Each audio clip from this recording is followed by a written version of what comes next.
In 20 years, the daily commute won't just be different, it will be extinct. This is how. We didn't just build better cars. We reimagined the very fabric of our cities, creating a symphony of movement. For people like Ilara Vance, a top tech lifestyle influencer, the future arrived faster than anyone imagined. Her vehicle isn't just a possession, it's a responsive extension of her digital life, ready in an instant. Have you ever considered that a journey is not about moving from one point to another, but rather it is about the experience we create between those 2 points in space and time? Aura wasn't just the city's operating system. It was its soul. And it was hinting at something more. Humanity is on the verge of its next great leap. This leap was the life's work of one man, visionary engineer, Dr. Aris Thorne.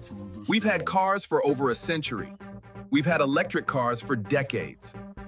But we've been asking the wrong question. The question isn't, how do we get there faster? It's what can we do with the time we get back?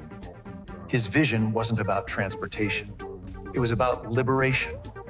It's about giving humanity back its most valuable, non-renewable resource, time itself. The revolution began with energy. Thorne's team cracked the code to a new generation of solid-state batteries. But batteries were only half the equation. The vehicle itself became a power plant, its skin drinking in sunlight. And for constant power, the city's own infrastructure became the fuel source, with a wireless charging grid built into every street. The result was an energy ecosystem, a perpetual motion machine on a city-wide scale. The concept of running out of power became a relic of a forgotten past. We didn't just solve the range problem. We created energy abundance, powering not just our vehicles, but our future. With unlimited clean energy, the very definition of a city was transformed from a machine of consumption to an organism of sustainability. But the true revolution wasn't just in the power source. It was in the intelligence that connected everything. A citywide consciousness, an AI named AURA, became the orchestra's conductor. Every vehicle knew the destination and intention of every other vehicle on the road. The concept of congestion simply ceased to exist. She processed trillions of variables in real time, creating a ballet of pure efficiency. The question wasn't if it was possible, but if we were ready. The answer was found not in logic, but in experience. The system didn't just work, it felt right.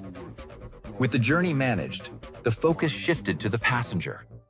The vehicle was no longer just a mode of transport. It became a third space, a personal sanctuary in motion. Time once lost to the stress of driving was reclaimed for relaxation, for creativity. The commute became an extension of the office. Meetings could happen anywhere, anytime, without ever losing a moment. And when the work was done, it was time to play. The vehicle became a chameleon, adapting instantly to the needs of its occupant. To introduce this new world to the public, Thorne needed more than a scientist. He needed a storyteller. Ilara Vance. Her voice was trusted by millions. She was the perfect choice to be the first. An invitation to not just witness the future, but to pilot it. The project was codenamed Odyssey.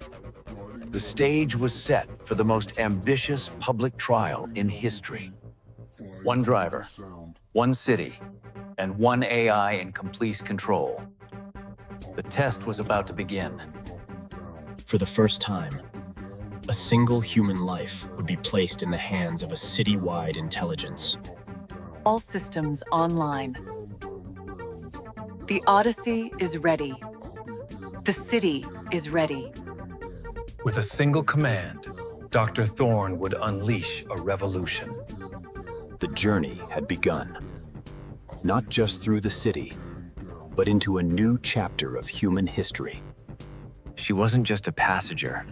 She was the living sensor at the heart of a thinking city. To Ilara, it felt less like driving and more like effortless flight. But the true test was yet to come. Perfection is easy. Resilience is everything. A total infrastructure collapse on the city's main artery. For a human driver, it would be an inescapable disaster. But Aura wasn't human. In less than a nanosecond, it had calculated 1,000,000 new paths. Inside the car, there was no panic, no chaos. Only a quiet, absolute trust in the system.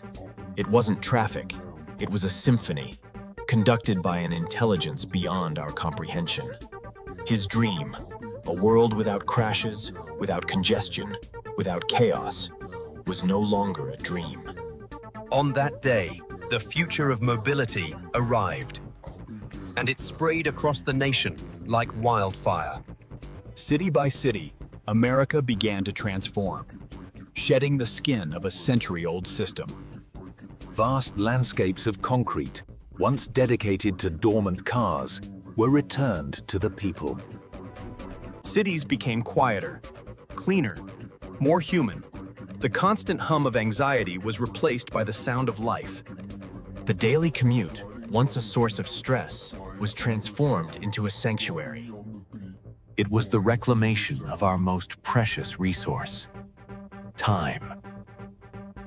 One man's vision had reshaped the arteries of a nation, and in doing so, had given it a new heart. We showed them what was possible when human ingenuity and artificial intelligence work not as master and servant. We did not just build faster cars. We built more time, more space, more connection.